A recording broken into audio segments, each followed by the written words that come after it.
Maybe I should have left. Fuck. So right now it's projected that I'm, inside the storm. For the first time, it's starting to rain a little bit right now. Millions of people have evacuated. That parking lot right there is usually full of cars. Look, man, I don't know what's gonna happen. We're gonna give this a run for its money. Hopefully that Indian burial ground stuff is really true.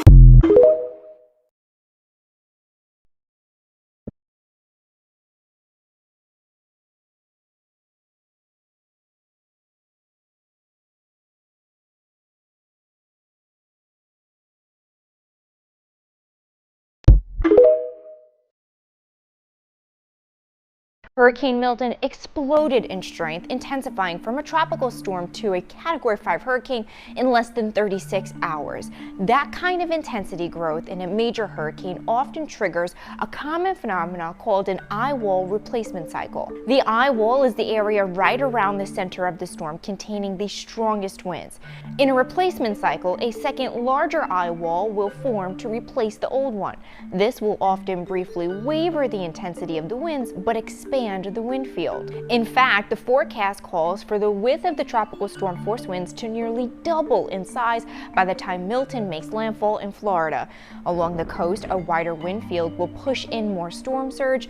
The ocean water will slosh along the entire west coast of Florida. A wider storm also means impacts will spread much farther from the center and far outside the forecast cone. Hurricane force winds could stretch even to the east coast of the Florida Peninsula, likely causing widespread power outages. Bottom line, impacts will be far-reaching.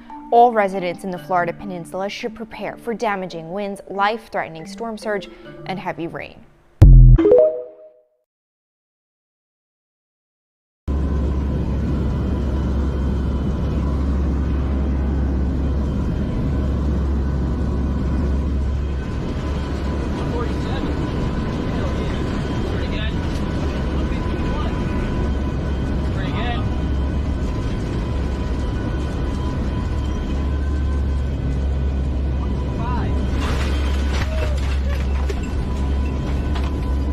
My phone real quick. Yeah. Well. Damn. This morning, the race to get out before explosively powerful Hurricane Milton comes in. Milton, still more than 500 miles southwest of Tampa, now a Category 4 hurricane with winds of 155 miles per hour. This is the storm of the century. Mass evacuations ordered, prompting bumper-to-bumper traffic on highways out of town, as the strongest hurricane in the Gulf of Mexico in nearly 2 decades takes aim at the Sunshine State. Thousands, hundreds of thousands of cars. Rianne Ramirez and her family of 4 driving 8 hours to leave Florida, double the time it would normally take. It is bumper to bumper to the point where we were standstill, not moving for an hour at a time. Hurricane hunters flying into the storm to collect critical data.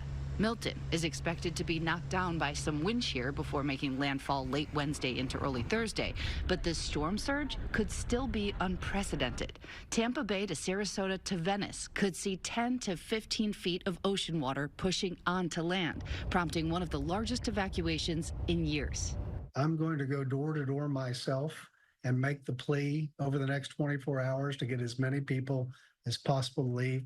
But those staying put are prepping for the worst, frantically filling sandbags, boarding up homes, stocking up, many shelves already empty. I have a 1-year-old as of tomorrow, and my wife's expecting our second child, so we just want to take necessary precautions. 5,000 National Guard troops activated. Tropicana Field, where the Tampa Bay Rays play, turned into a staging area for relief workers. Helene left behind so much destruction less than 2 weeks ago. It's just a little scary to protect your house because it's not just your house, it's all the houses have debris piled up as high as you can see.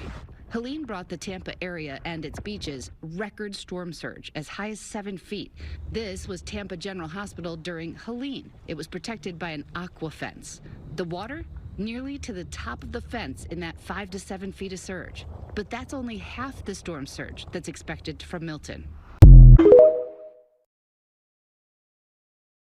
Hurricane Milton just made history. Hurricane Milton has just become a Category 5 for the second time, and we'll get into why that's significant in just a sec. Milton has now started its turn to the northeast, nearing warm loop currents out ahead of it, where it might intensify even more before it starts trending back down again, before impacting Florida late Wednesday.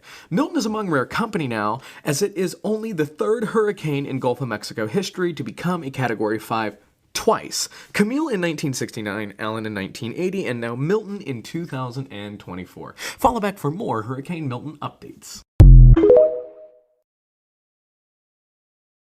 There are some changes with the very latest. Number one, the storm encountered a little bit of friction, interaction with the Yucatan Peninsula last night, so it dropped down to a Cat 4, back into the warm waters of the Gulf. It's back to a Cat 5. As far as the track, there's been a little wobble. I'm talking a very small wobble to the south. We still see landfall in and around Tampa, but now we think the landfall will be just south of Tampa. That plays a lot into the storm surge. Anywhere south of landfall, if you go south of landfall, you're going to get a lot of storm surge. We think Tampa may be on the good side. That's something we're going to have to watch. It's not a definite, but it's looking a little bit better, a little bit better. I've got to give you the lay of the land here. And let's throw on the storm, and the satellite image is going to show you it fills up a good chunk of the Gulf of Mexico. But watch how we see the signature of the rainfall. You're going to clearly see the eye making its push in the direction of the peninsula. All right, notice the biggest rain is north of the eye. North is where we see freshwater flooding, maybe a foot of rain. South is where we see the worst storm surge, but less freshwater flooding. The only good news I can say about all this, it's going to be pushing into the Atlantic Ocean. This is not going to be doing a U-turn. So for places like North Carolina, this is not your storm. This is a storm solely for Florida. Good evening and welcome from St. Pete Beach, where neighborhoods like this still bear the scars of the last hurricane to come through here, Helene. Now the area tonight bracing for what's about to come, Hurricane Milton. Now barely 30 hours away from making a historic landfall here along Florida's Gulf Coast. It could wind up being the strongest hurricane to hit the Tampa Bay area in a century. Officials warning it's an extremely dangerous and life-threatening situation. As expected, Milton's intensity has fluctuated, right now back to a Category 5, which is where we begin tonight with Al Roker and some new tracking updates. What's the latest, Al?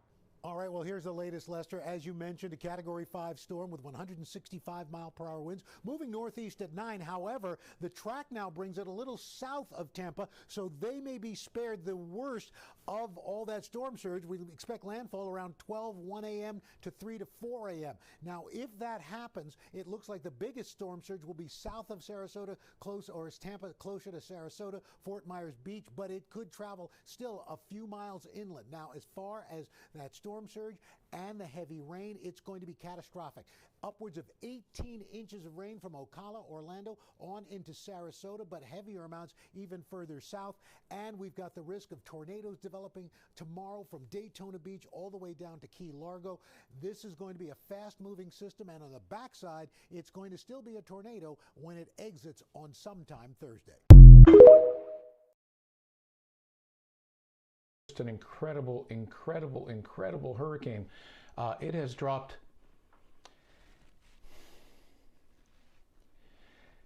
It has dropped 50 millibars in 10 hours. I apologize. This is just horrific. Maximum sustained winds are 160 miles per hour, and it is just gaining strength in the Gulf of Mexico, where you can imagine the winds, the seas are just so incredibly hot, record hot, as you might imagine. You know what's driving that. I don't need to tell you. Global warming, climate change, leading to this and becoming an increasing threat for the Yucatan, including Mérida and Progreso and other areas there. At 3 feet above normally dry ground, water is already life-threatening. It's too late to evacuate. Water this high can knock you off your feet, make cars float, and driving impossible. The first floor of homes and businesses are flooded. Unfortunately, the water is expected to rise even higher at 6 feet above the height of most people. Vehicles get carried away, structures start to fail. Just look at this. Anything could be in this water, sharp glass, debris, chemicals as well. The scary part is some areas could see surge values at 10 to 15 feet. And this takes us up to 9. And look what it does. At this level, the first floors of structures are completely flooded, and there are few places that it is safe when the water rises this high. We want everyone to know their evacuation zone, listen to local officials, and evacuate when ordered to do so. And Jordan, you made a great point last time. This is not just a calm water. You're going to have waves, even whitecaps, on the surge inland.